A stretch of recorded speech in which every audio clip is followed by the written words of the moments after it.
So in Lightroom, you shouldn't be afraid to play. There's lots of ways to reset what you've done. Either back one, without making the adjustment again, you can reset back one. There's a history panel. And there's a few hidden features in Lightroom where you can just reset either that adjustment or reset that whole panel. So let me minimize myself and we'll go through some of these. Whoop. There we go. There's a shrink down. Okay, I've got a picture open. Normally the first thing I do is I go to basic and I want to change the white balance. Well, here I've just automatically selected a white balance. Shady, daylight, auto. But if you click on the white balance, it resets the whole thing. If I grab the white balance tool and go over to a great big white spot there, do a custom white balance, click on the WB, it does the white balance for me. Now here I've already done some adjustment toning, probably because it imported it, because this is a virtual copy, so it copied everything across. But if I click on tone, it resets everything. I'll hit the auto button again. And if I think, let's say the exposure is too much, double click on exposure. It brings it back to where it started. So it resets it. Well, it's almost a vignette automatically. Same as blacks. If I click on blacks, it just moves the black one back and forth. Another little trick. If I click on black, see down here? Not sure if you saw that. But if I want to make adjustments, I can use my plus and minus buttons. I use these a lot. So they'll jump it up and down by 10. I believe, maybe 5. So it works rather well. But again, if I double click on black, it resets it. Same as clarity, saturation, bring down the dehaze. I want to reset the whole panel, double click, and I can reset the whole panel. Works the same in hue, saturation, and luminance. If I grab it, nope. If I grab it,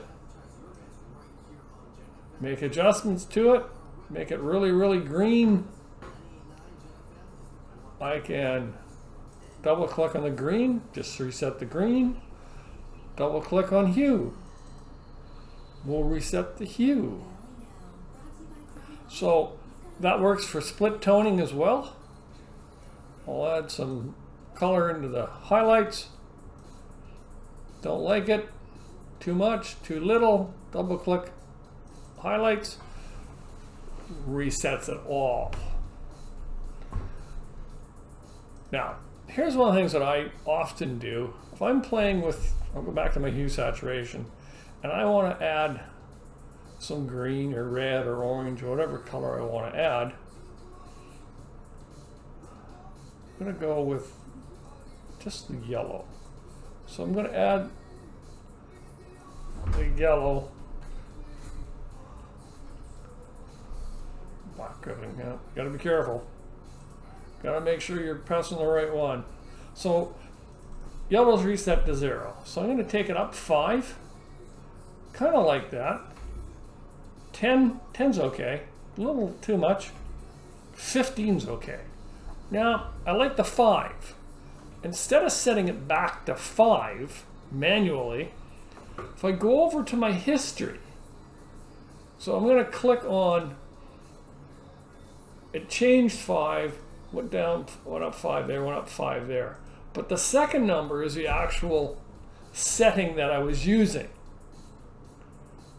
So if I click on the second one, it goes to 10, and if you go over to here, it shows 10. This is the one I actually like the best. So if I right click, I can clear history above this step. There you go. So now I'm satisfied for that. Click on my orange, plus minus buttons. I'm going to bring up the orange a little bit, or down to make it a little bit yellow. Oops. Click on the orange. See how orange is highlighted? Plus, plus. No, don't like that. I might want to bring in the colors in here. There we go. So I'm bringing the orange up a little bit, or down a little bit. I'm down to 15. Don't like that. I liked it at 10. So I can go over here. I can find it at 10. It resets my hue. Clear the history above. Saturation. I want my oranges a little bit brighter. Again, click on orange. Make sure you get that sign. See how the orange is being brought out? Now I'm liking 10. What's 15 gonna do for me? Yeah. Not happy with 20. That's kind of a little high. Again. Okay. Orange. I like the 10. Clear the history. There we go. So that's kind of a cool little trick you can do. Again, don't be afraid to change any of these. They're all there so that you can play with it and get it just where you want. Detailing is the same thing. I usually, when I go to sharpen it, I'll use my mask and then I'll usually zoom in. To me, that's pretty good. But again, double click on amount, brings it down. Don't like it? Click on the history, clear above that one.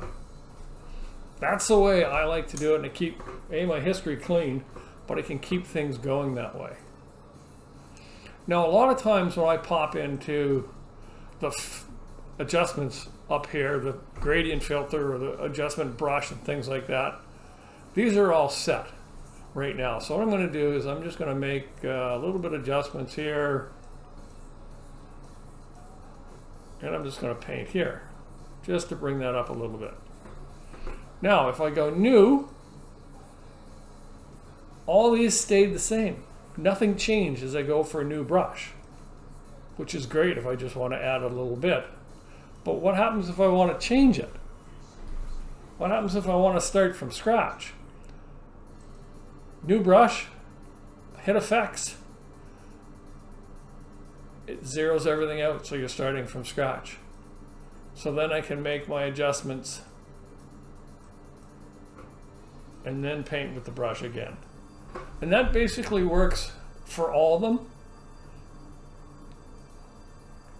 This one goes through exposure. Again, new brush, same thing. I can hit the reset button at the bottom, but that's fine as well. But also don't forget, before I forget, if I change to cloudy, I hit a Control-Z. So again, don't forget, you have a Control-Z as well.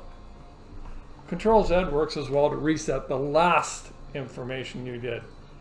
Again, see how I hit the gradient filter? All these settings are here. I want to reset them all. I can hit the reset button at the bottom. Oop, didn't do anything. Double click effects. They're all reset. There you go. New. Click the effects. Bring it up. Make my changes. I can make changes at it, but just don't like that. Hit the effect.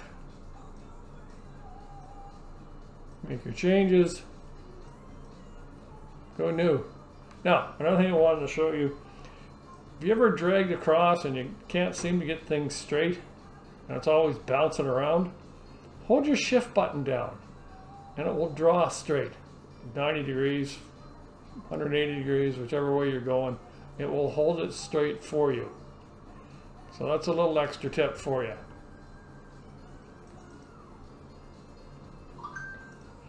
So there you go.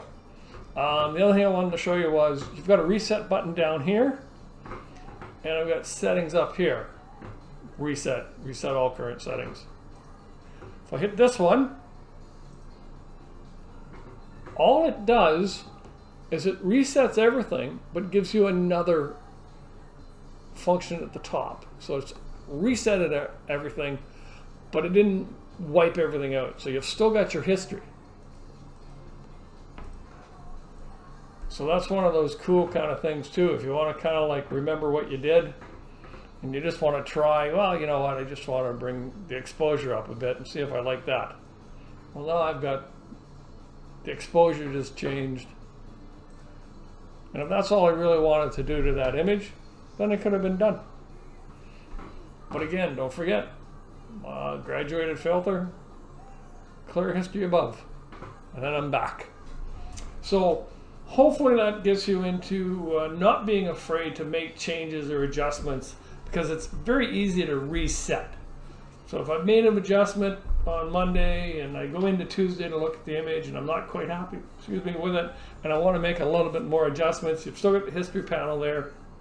I can make a couple adjustments.